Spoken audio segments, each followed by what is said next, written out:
Hello. Hello.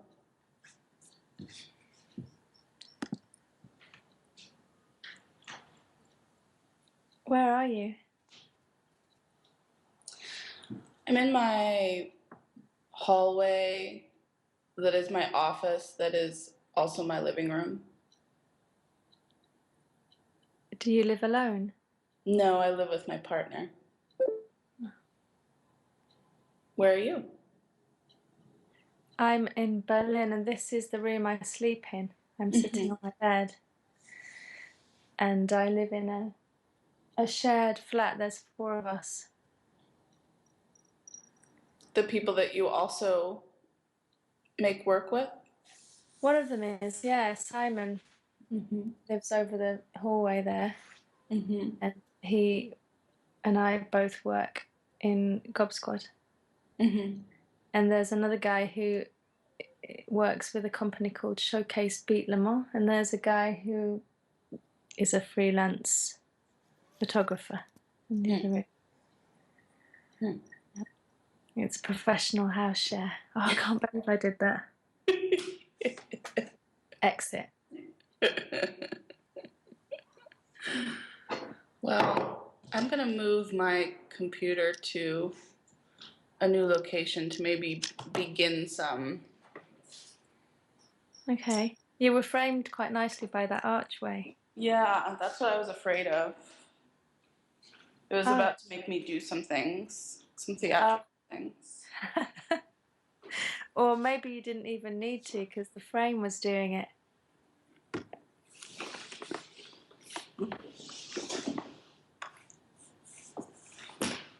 Oh, the floor. I like the floor. Yeah. Tell me about why growing up in rural Maine affects your creative thinking, affects your thinking. Well, I feel like there was a lot of time to explore, well, not to even explore, but to just sort of sit in nature in a sort of lush natural environment that, for better or worse, it created a lot of space in my thinking, in my creative thinking part of my brain. I think that I was not so stimulated as a child. When I've met people who are from the city, they have a lot of, they have a lot of stimulating experiences and over bombarding experiences. They met a lot of different people.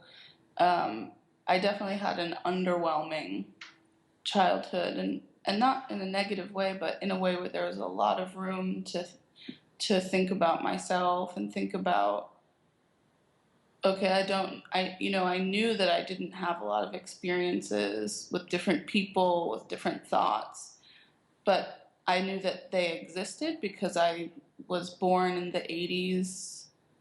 There was the internet eventually.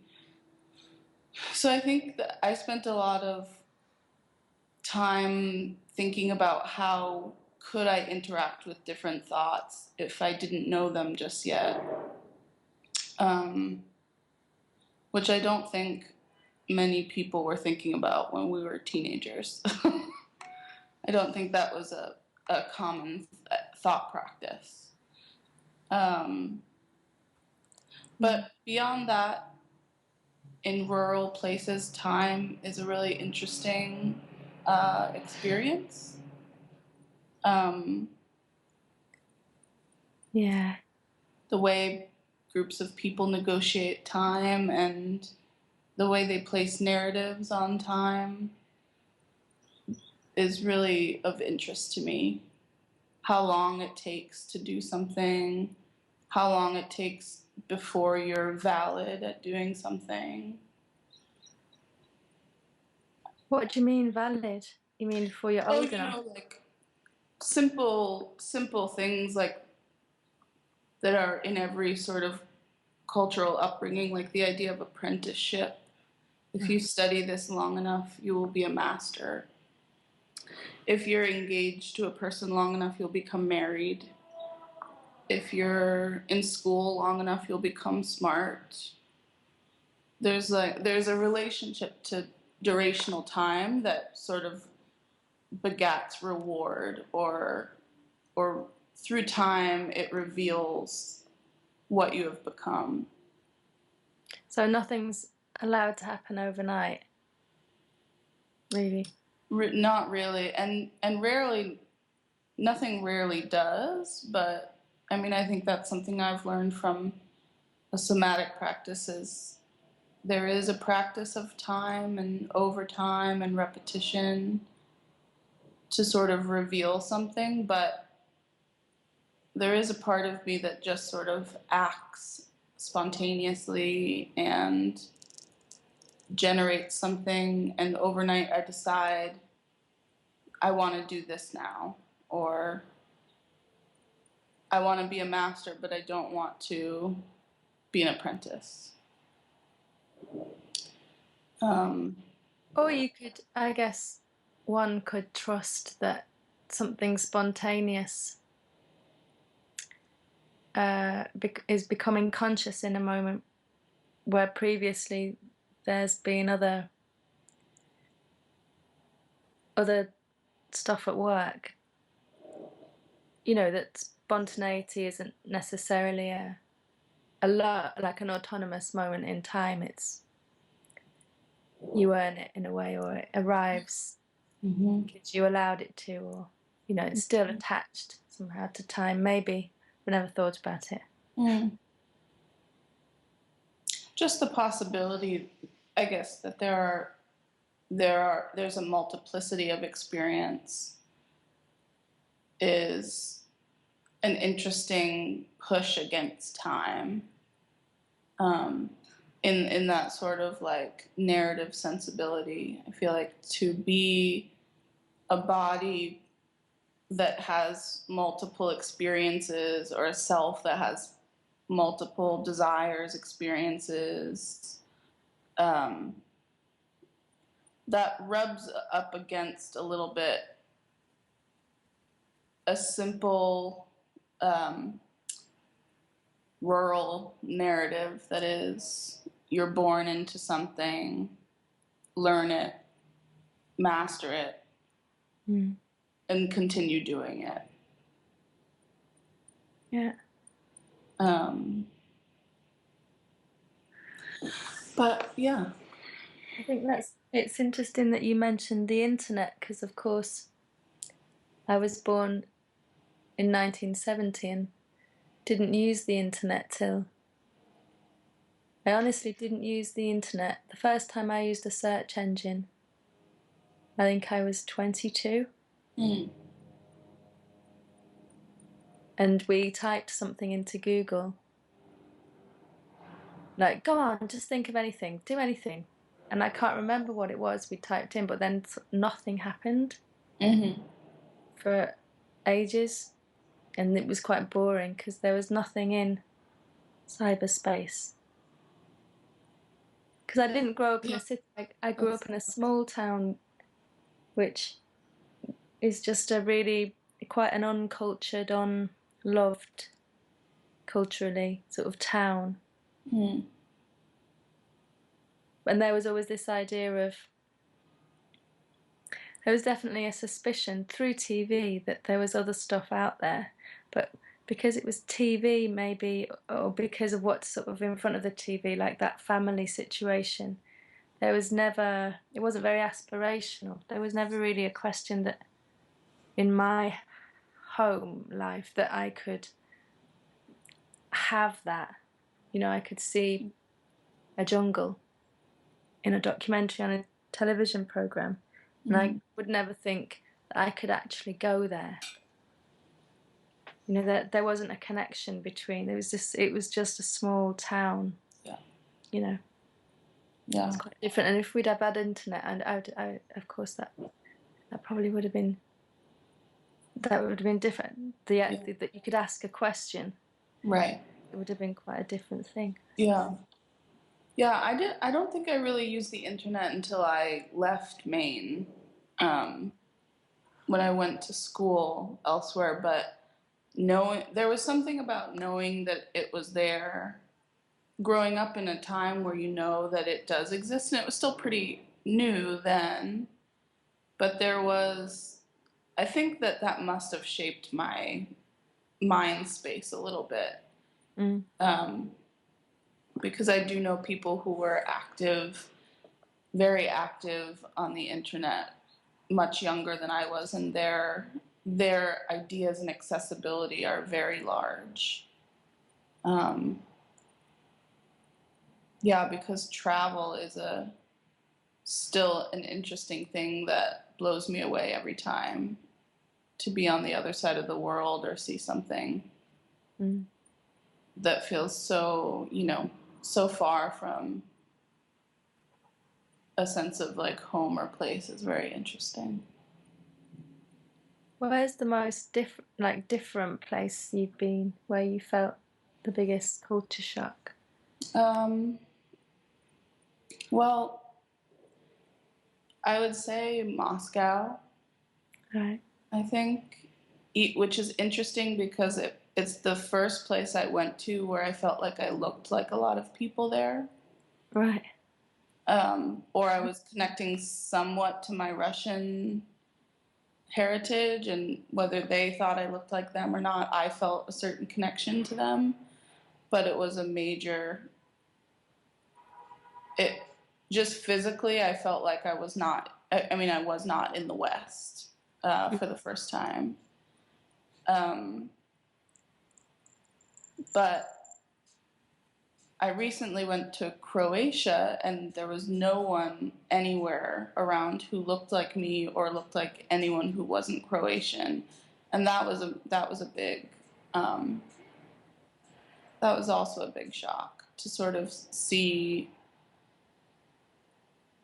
I've lived in places where it's just such a weird melding of everyone, whether that works or not. There are so many different faces and looks of people and experiences, and Croatia is, I think I was reading, it's like 99% Croatian. Right. So those are two experiences that were definitely, it's almost like they shifted my equilibrium or something. Like my balance was tested, or things didn't just look different, they felt different than what I knew.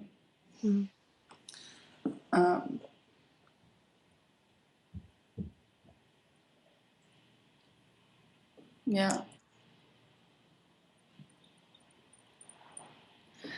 I was really interested in, I think I wrote this too, the really clear, to me it was a really clear line somewhere on the site that says, we are 7 people with 7 control freaks or something like that coming together. I just found that to be really refreshing, and again, sort of pushing up against what maybe in my small world people are deeming as collaborative work or group work, or even the idea of working together is, there's this idea that group consciousness is above all, that there is no space for the individual. And while there might be pieces of that true, I really like that adherence to something about each person as being really strong and not watered down based on the coming together. Yeah, there's definitely, because you also talk about the collective, the collaborative work, and how to respect sort of individual needs whilst having a you know, a strong sort of vision of. I mean, the thing about collaboration that I've learned is definitely that it's not about sameness. Right. You know, that I think what we try and do in Gob Squad, and what always I've tried to do in collaborations, is to find a way to let those individuals be on stage, or whatever that means, together at the same time, without homogenizing, without trying to produce a sort of sameness. But we work like that in Gob Squad. The way we work is that we create, within a piece of work, we'll create pathways. So say there's 4 performers in a show, there might be, I don't know, 2 or 3 performers who can follow each pathway. So it also, we don't own a role, or we don't, you know, we don't have our own parts. We have to constantly share them and give them up, and they're dealt with very differently. So we have to have a kind of, you know, of course, you spend so much time talking about it or disagreeing, sort of believing that if you can find some sort of consensus, that it's got to be worth it, because of the sort of time that gets spent getting there. But we don't sort of tell each other how. We don't really tell each other how to do what we do. So it forces us to kind of. It's interesting, actually. I'd wanted to ask you about the thing about controlling the space. We talked about in the exchange about control and looseness, and I know in Gob Squad we control a structure like crazy, but within that we insist on a sort of freedom to be ourselves as much as that's possible within the situation. And you talked about wanting to control the experience that the audience have. Yeah, I think I'm in a lot of in-between spaces with what I think and what I want. I recently have been through dance making, wanting to sort of replicate my relationship to space, which is very clean and ordered and designed and specific. But being a dancer, I've always had a relationship to improvisation and the idea that the body doesn't really obey design. It kind of, it kind of also bumps up against, whatever narratives we set out. The body is a little bit rebellious to those in a repeated fashion. So, lately I've been really like realigning. I don't think I'm letting go of any of my morals about, controlling space or setting up a very specific space, but there is something at the tip of my tongue about improvisational structures that sort of like locating the space through the work rather than making the space and putting the work in it or something like that. It's not really clear as of now. I think there's something, I think there's like a wild, rambunctious energy that haven't figured out how to just like let it live. I keep trying to put it into little areas. That's interesting. So you're creating containers and it exists in there, and then you're working on the containers. So I'm definitely trying to think about that now. Like, am I interested in the container or the thing inside the container? or the people looking at the container? I'm sure the answer is all of it, but yeah. When I look at your blog and like read your writing, it's very articulate, it's very sensitive, and then but also the image of you two with the fruit, it's funny. Mm. And I wondered if people laugh when they watch your work. Sometimes. Is it funny? Sometimes I don't think I'm trying to make funny work, and I'm maybe a little bit self-conscious about when people laugh. Right. Because I don't know when they're going to laugh, but it has been a thing that people do laugh. Right. But I think that's like an immediate response, because I'm interested in bizarre natures and relationships. So at first that is funny. But a lot of times what I think is funny, no one is laughing at. So funny is not really a beast that I tackle. I just kind of know that it exists. You know, laughter exists right next to heavy emotion, so I kind of ride that spectrum.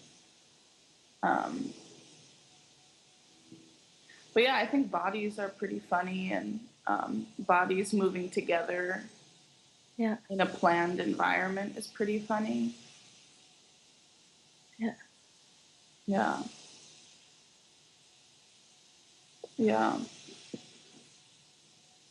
What are you working on at the moment? I'm making a piece with two other people,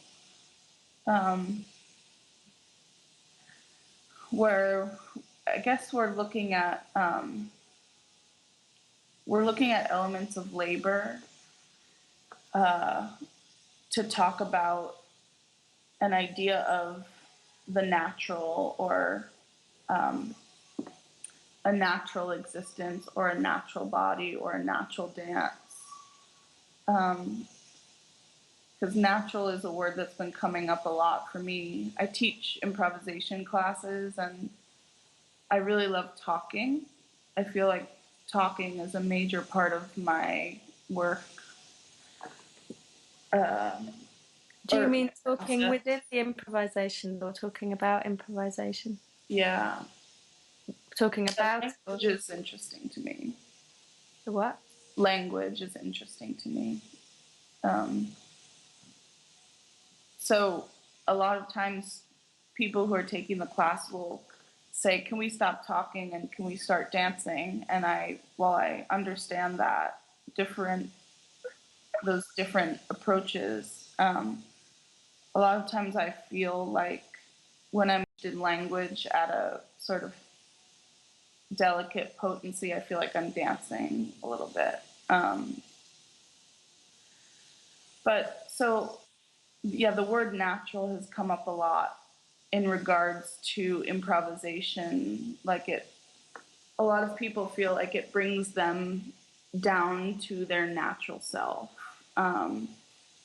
Academically, there are the ideas of letting go of ego, and it's much more in a sort of Zen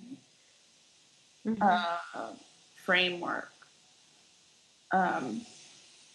And that exists. That's not how I locate myself inside of improvisation. I practice it much like I practice talking to a new person or making a dance. It feels like I'm still myself. I still have all of my judgments. I still have all of my complications and all of my feelings. It's just sort of letting those things work with each other to locate something else. So when you're teaching improvisation, are you more interested in the process of the dialogue? or are you working towards being able to kind of use improvisation as a performance tool? You know, is it more about the process of improvising and how that develops one indirectly? You know? I'm not looking for a performance tool, but more than just the process of talking about it. I have a practice of it on my own that has yielded a lot of information on how I want to be making work, how I want to treat people, what kind of, you know, how can I ask for very specific things but leave a lot of space around them. I guess much like you were saying about this collective idea of like negotiating varying people in spaces, there has to be something specific, but there also has to be a lot of room generated for everyone to try to be themselves or to try to be something that is something performative or so I don't put traditional improvisation on stage or even like scored work. It's set choreography, but I'm trying to redirect. I'm trying to redirect what the confinements of choreography are, so that, you know, the spectrum of set work and improvised work can communicate with each other more on a more fluid scale. So that inside of set work, the feeling can be improvisational. Definitely, yeah. Yeah. Yeah, I agree completely. Yeah.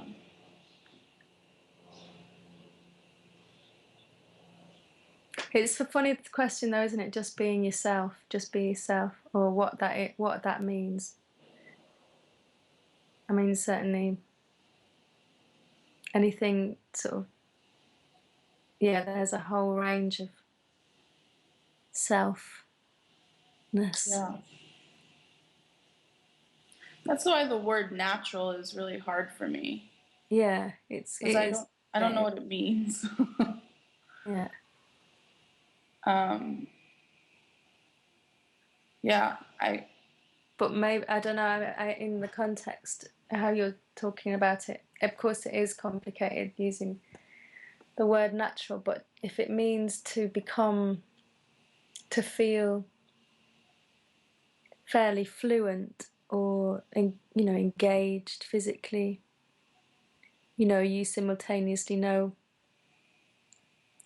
where your head and neck is and the bottom of your feet and where your weight is, and you're quite calm about that, and you can calm enough that you can listen to another person, yeah, or other people in the room, that feels fairly fluid and connected. Then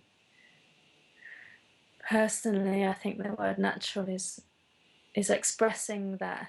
yeah. It's like, it makes me think, funnily enough, because I'm a little bit obsessed with rural at the moment. With what? Rural. Oh, it comes yeah. to that thing about being, about time, Yeah. or space, that you know, for me as a townie, when I go camping, it takes a day or two, but then there's a different kind of feeling that happens once you've stepped outside for a few days, and there's not so much feedback. Yeah. You know, there's no mirrors or staring. There's no trying to work out what somebody else thinks, and if that's affecting how I think. Or there's, you know, it's sort of, everything kind of quietens down. Different sort of sense of yourself. It takes a while. You can't just have it. You have to wait. Right. To get rid of some of the, if we're using the word natural, then maybe we could sort of say get rid of whatever the kind of artificial technology and the, you know, the fashion or the capitalism. I don't know, whatever. And then just get down to something a little bit more natural. Yeah. Feels, you know, I relate that. I can relate that feeling to being in a space, moving. Yeah. I know, you know when it is, when you get there. You know. Yeah.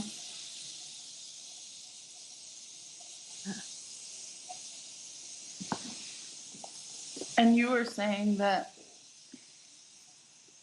so you've been thinking about rural, and you have this relationship or distant bonding to Canada.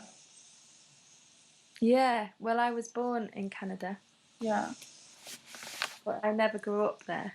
So maybe, I don't know whether it connects to your Russian experience, but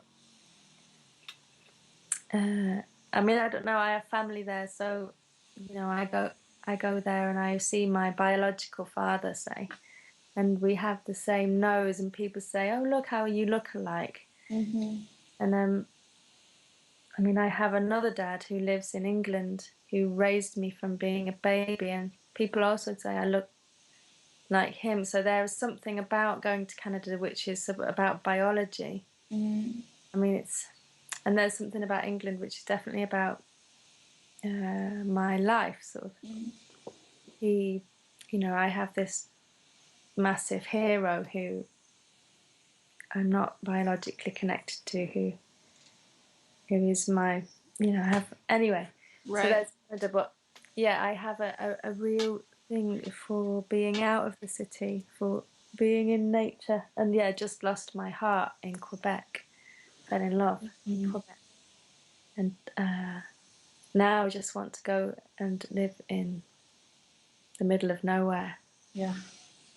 And I've talked about it for years. I have some American friends who have land in Maine who are slowly, over the past years, have been building a space on it where maybe there could be, that maybe could become a sort of residency space where people could go, and there's a desire to hold on to the sort of art of that. Like, yeah, we could bring people here and we could dance here and we could create work here, but actually we could also just have a fire and catch some fish, and maybe I don't know what happens to the art, or but I'd love to find out. I feel like that's my next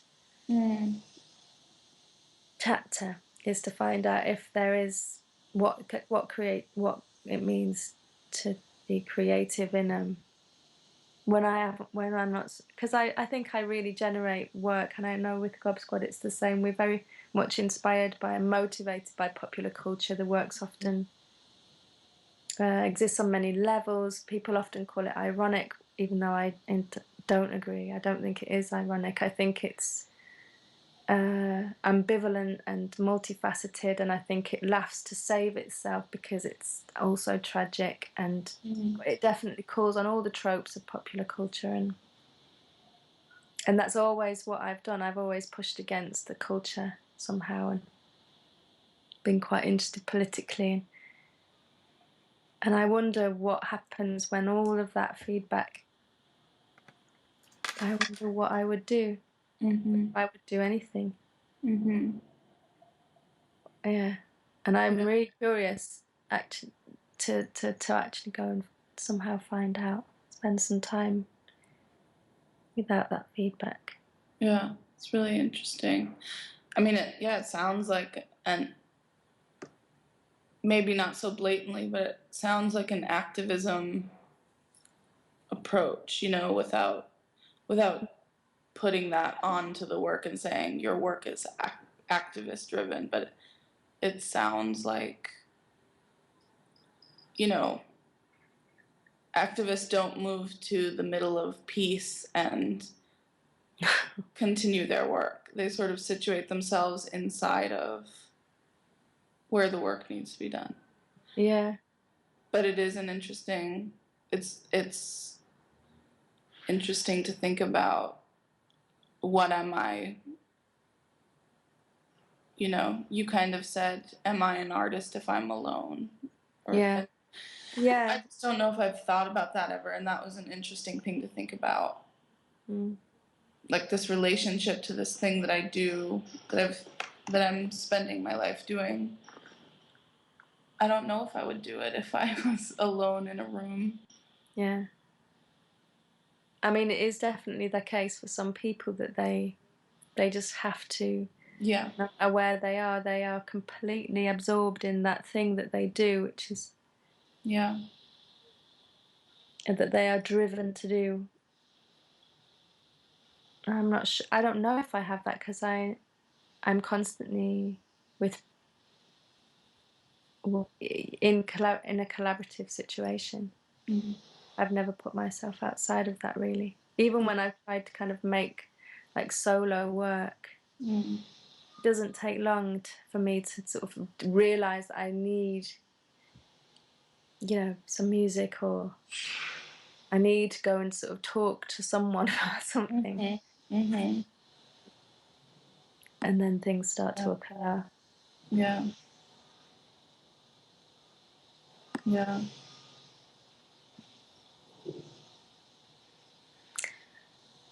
Can I just ask you one thing about, about disruptive kinship? Because I don't know about that. Yeah. I've just recently been reading about it. It's the idea that it's dealing with narrative, and it's dealing with time, these are things that I'm interested in. And Judith Butler talks about through time how there have been this adherence to cohesion and sort of like anti-disruption. Like the idea of marriage is to join, to bring together, to sort of like bond and create a stronger network as for two to become one. And she talks about marriage in a not so small scope as people getting married, but that it's a very pervasive idea in the world for ideas to join together and become stronger. And she talks about how groups are formed based on that, like all over, like religious groups, political groups, pop culture, anything that starts to form itself and become stronger, people can see it and sort of raise their hand and say, I want to be a part of that. And that's a union, that's a joining, and that is the removal of disruption. And she points out disruptive kinship as this not new relationship, this ever-present relationship, but that has always been marginalized. And her political relationship to it is she's speaking of queer relationships. I also, when I was reading, I read it on an even more expansive, larger scale, as just anything, especially in dealing with the number two. I work a lot with one other person, so the number two is always interesting to me. Anytime two or more things spend a lot of time together and don't create a union, there's this sort of cultural pinning and understanding that they have not become in sync, they have not joined. And she suggests disruptive kinship is a really active relationship, where ideas, bodies, things fall out of sync with one another, but they don't fall out of relation. Right. So, Very nice. It's really interesting. I mean, just that, I mean, it really sets up a space where people can be working together and not agreeing, but still working, you know, or It also speaks a bit to feminism to me. Like, someone recently said to me, feminism means that there is room for everyone at the table. There's room for someone who doesn't believe in feminism. There's room for murderers. There's room for rapists. There's room for bigotry. And I found that to be an interesting image that is really hard for me to create room for people at my table who don't believe in what I believe.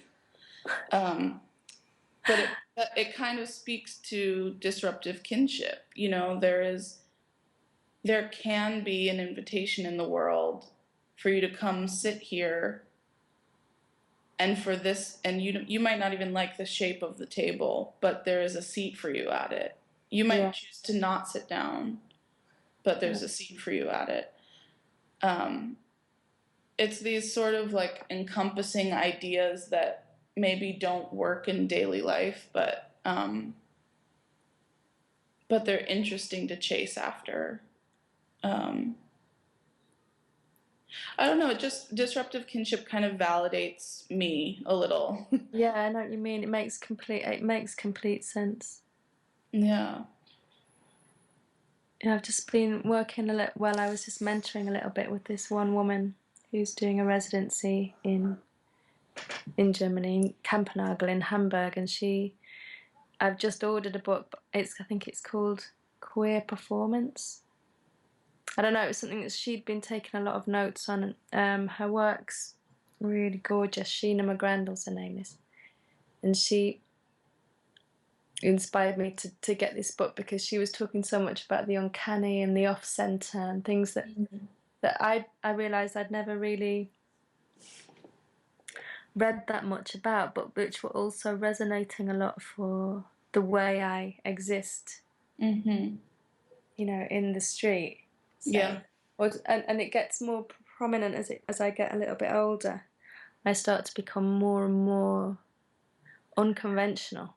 Let's say, and it's more and more problematic. The feedback's weirder and much more affecting, and you know, then when you find certain texts which you can really connect to, it makes a big difference. I have one. Have you read "The Sex Which Is Not One" by Lisa Ringley?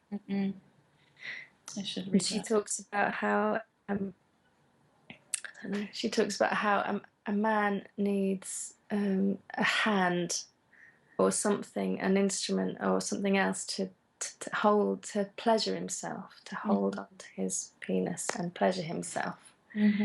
Whereas a woman is already two lips touching. She's already this self-stimulating organ.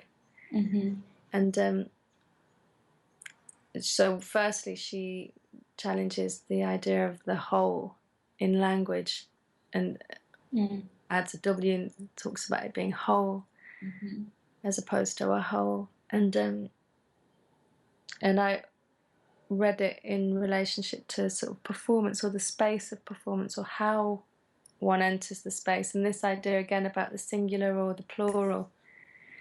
And if, you know, how either I enter a space thinking, okay, it's completely empty and I'm going to walk in there and I'm going to fill it and it's all about me, and I immediately have this like massive ego or sense of self-importance, sense of responsibility, sense of anxiety to do with me and the empty space. Or I can practice a kind of this idea of self-stimulating, that I enter into a situation of which I already a part. I've already always been a part of it, and it's already full of information before I move or speak or do anything. And when I read that, I felt like totally blew my mind, completely made a sense of all sorts of things I hadn't been able to articulate before that moment. And then, it's funny how like a tiny bit of like penetrable academia sometimes can be a massive turn on. But yeah. Yeah.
It's hard to not talk when you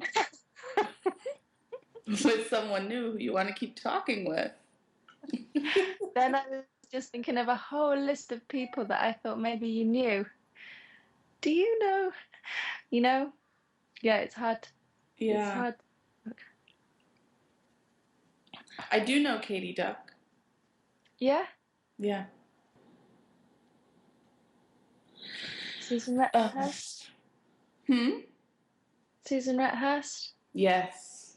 Oh, I mean, have you read her book that she just published? Yeah, I thought of you actually when you were talking about organising space and stuff because she's it's brilliant. She is definitely one of my when she walks in the room, I will bow down. I will sit down and listen to whatever she says. Yeah, she's amazing. I mean, she used to teach in Amsterdam, and I was lucky enough to be there at that time, so I watched her a little bit then. It's a long time ago, but she's incredible, yeah. Say hi when you see her. Yeah. You won't be in Berlin in the April weeks, will you? This April? Yeah, I'll be there April 8th. I will. You will? I'll be there. In fact, the very next day is my birthday. In Berlin, we have a thing called the Feierabend. You have to celebrate your birthday and the night before, on the 8th. Wow. What Perhaps we should get a beverage. Of course we should. We should have a huge beer. Yeah.